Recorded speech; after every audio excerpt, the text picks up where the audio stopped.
Okay, so welcome to today's Banter. So these are shorter little segments. Maybe today won't be quite as short because it's the first one I got to explain. Or for people who know Princess Bride, let me explain. No, there is too much. Let me sum up. But one of the things I'm going to explain is you'll probably hear some parakeets in the background. Those are my wife's beautiful birds, and they're kind of new. I mean, we've had them for a little while, but they don't have their own room.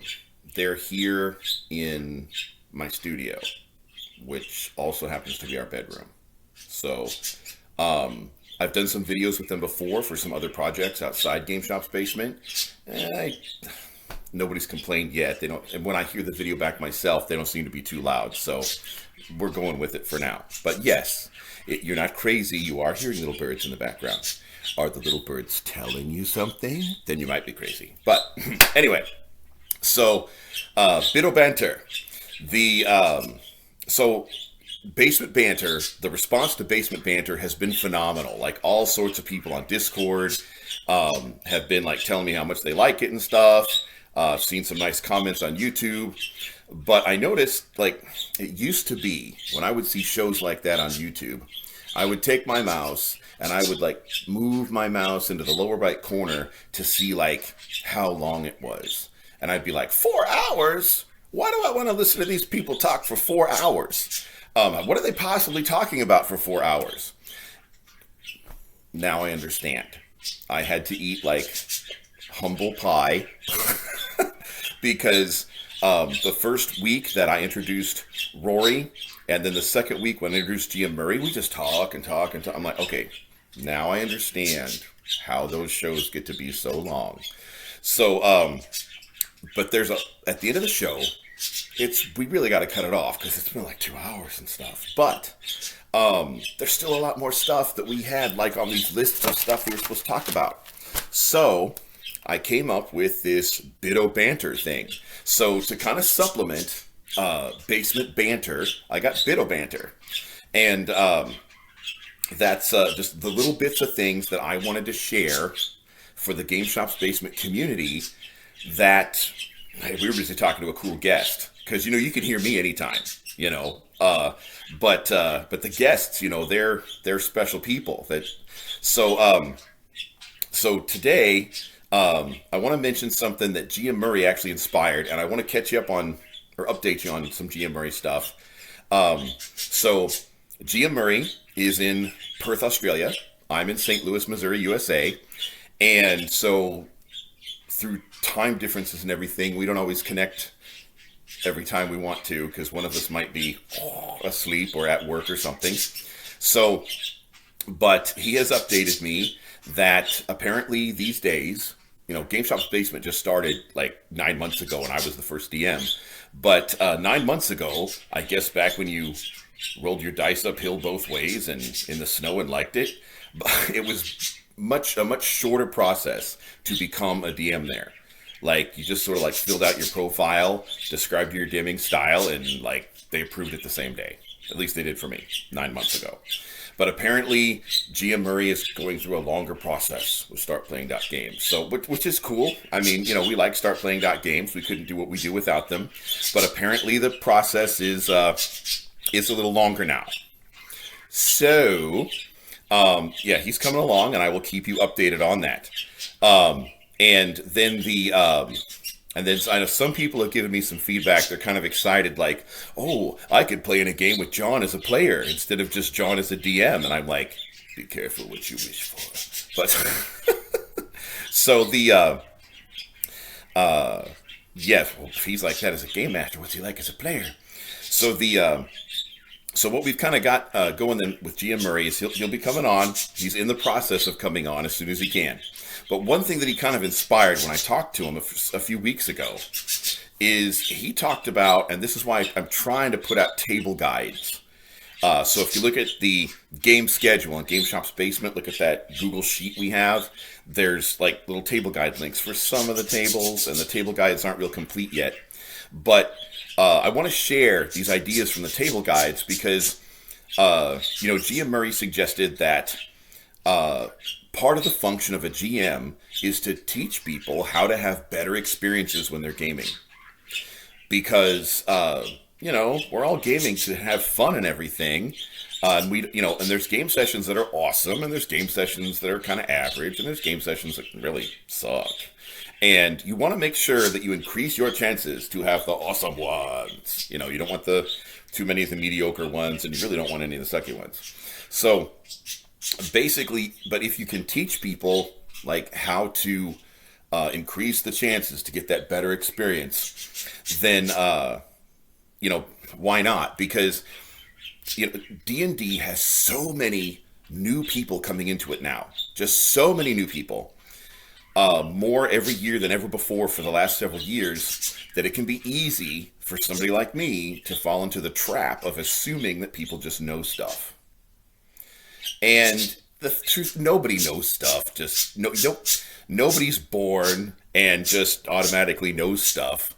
So, we can all remember, we all had to learn to tie our shoes at some point. So, basically, there's some table tips and table guide things. So, now this isn't what every video bit of banter is going to be about. This is what I picked today. Tomorrow I'll pick something else. But for today's idea, one of the things that can help our game sessions be better, and it's not just for me, it's not just something I like as a DM, this is something you can do, in your whole gaming life, is one of the things that can slow sessions down is combat. Combat can really slow sessions down.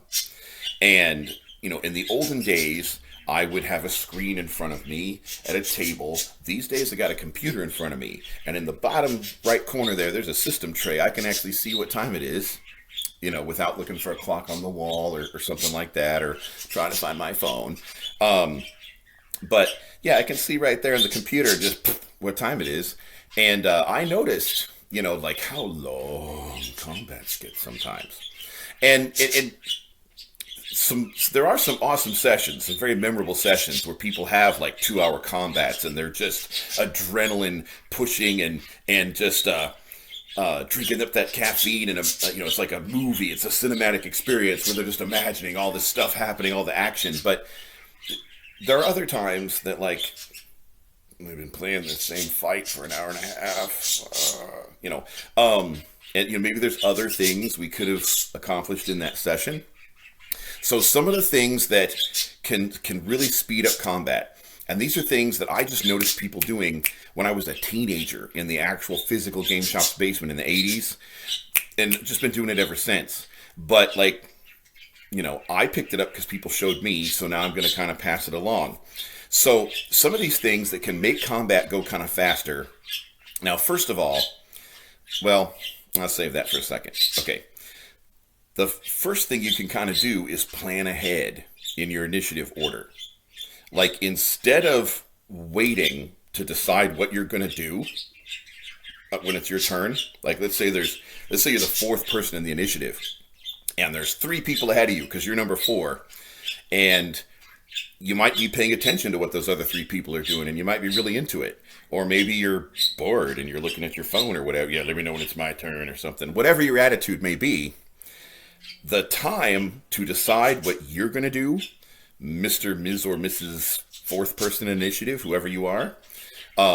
So the time for you as the fourth person in initiative to decide what you're going to do is not when the DM calls on you. Like, if you can figure out what you're going to do beforehand, that really, really helps. It really does. Just a little thing that makes a big difference. Because nothing breaks the rhythm of combat like, okay, person number 4, what are you going to do? Well, I don't know. I guess I could do this first thing, or maybe I could do this second thing, or maybe I could do this third thing. It really, really will slow down combat. Now, granted, there are times that one thing can just change the whole combat. And maybe what you were going to do doesn't apply anymore. I've been there. I thought I was going to do this thing. My character was going to do this thing. And by the time I got to my turn, that thing I was going to do, that's not a thing anymore. Like maybe the enemy that I was gonna spray with a spell is dead, and yeah, sure, there's some other enemies, but maybe they're too far away from the range of my spell, or maybe they're different kinds of enemies that take different damage types, and maybe the spell I had ready isn't really. It was good for this enemy because it had the right damage type, but it's not so good for this enemy. So there are times when you have a plan. I mean, just like real life, there are times when you have a plan, and by the time you get to do it, things changed.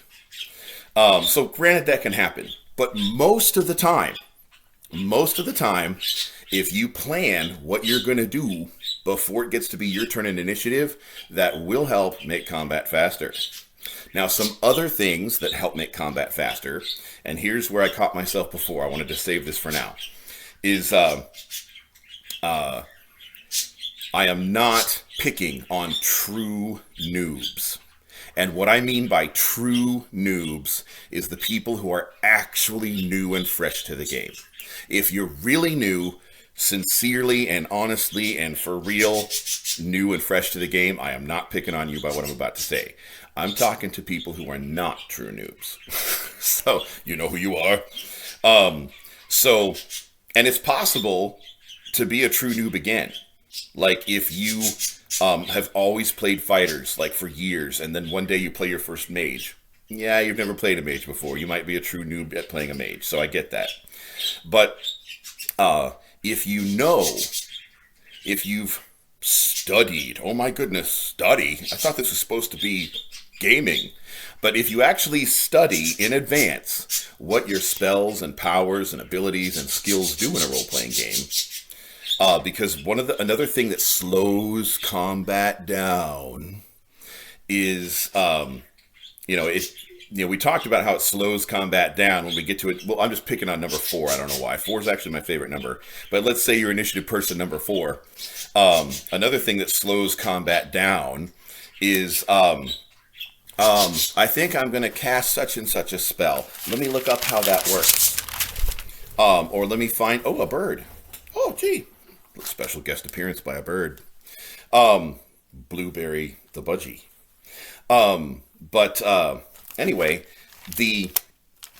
nothing will slow combat down. Like, let me just look that up. Or find it on my D&D Beyond here or something. Know what, to the best you can, know what your powers, abilities, spells, skills do. It's your character. You built the character. You made the character.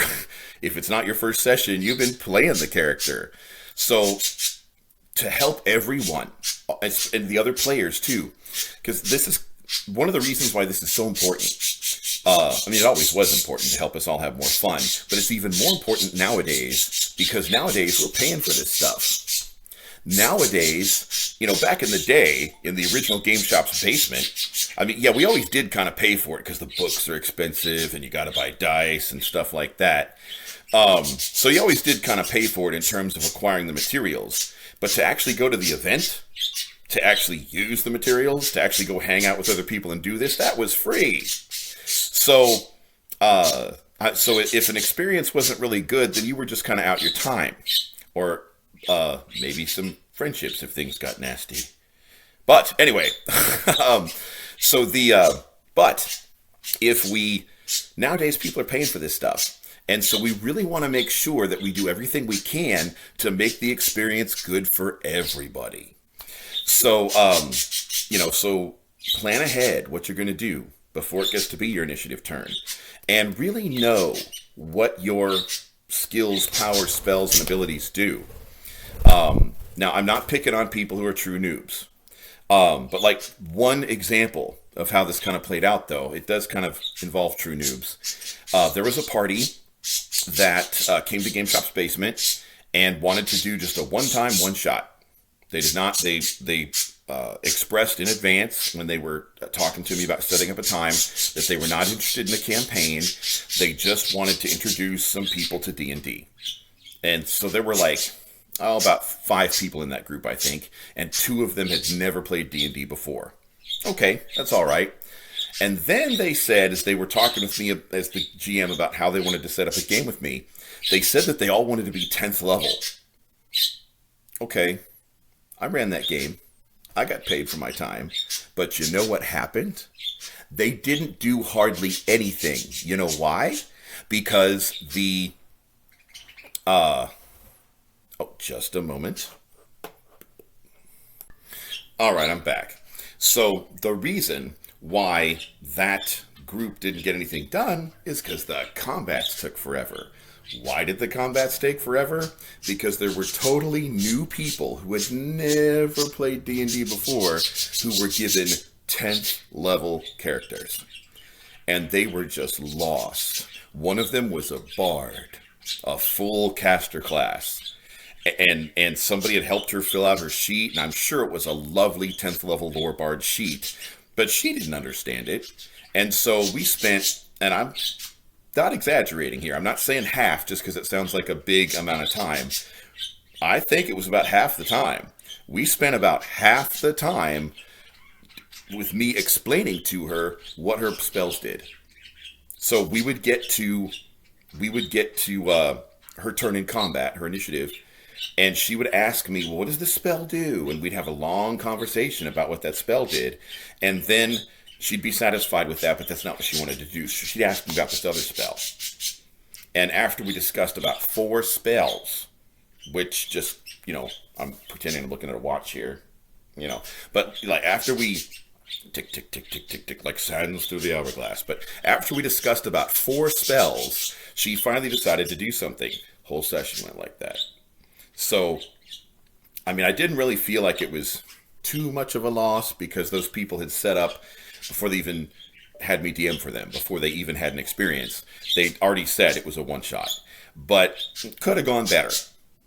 Like if there was a chance that I could have like addicted them to my DMing style or something, or gotten them involved in the Game Shop's basement community, probably wouldn't happen in that way. So these are things that we can all do collaboratively as game master and players to increase the chances that we all have a rocking experience.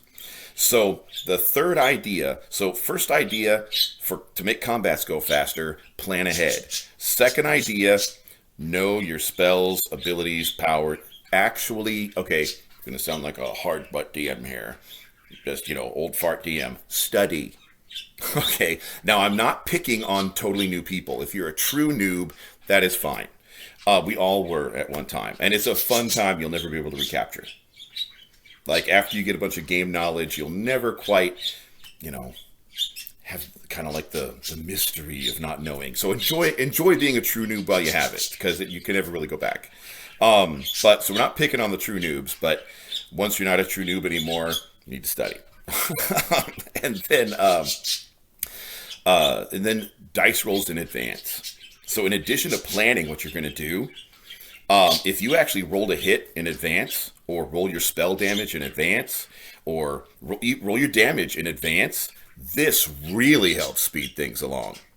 Now, granted, like I was saying before about planning in advance, sometimes things can happen. If you're getting ready to strike this enemy over here, and they've got a certain armor class, and you rolled a hit and roll some damage, maybe by the time your turn comes up, that enemy's dead, and there's this other enemy over here, and that enemy might need a spell instead of a weapon. Well, they might need a ranged weapon over there, and you might have totally different bonuses. So sometimes planning ahead or rolling dice rolls ahead might not work, but most of the time it will.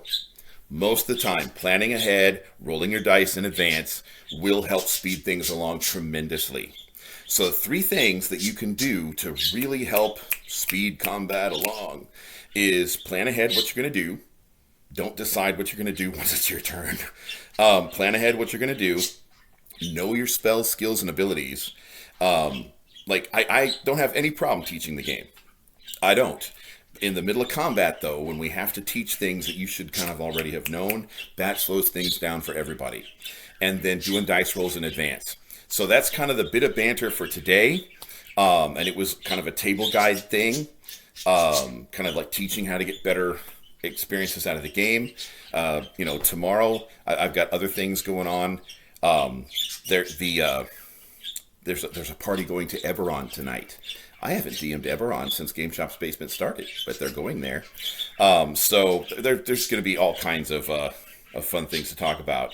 It's not just going to be me like lecturing you on how to play the game better. But I do hope that you take the whole speed up combat thing to heart, though. So, all right. Well, I will see you next time, and I'll see you in game.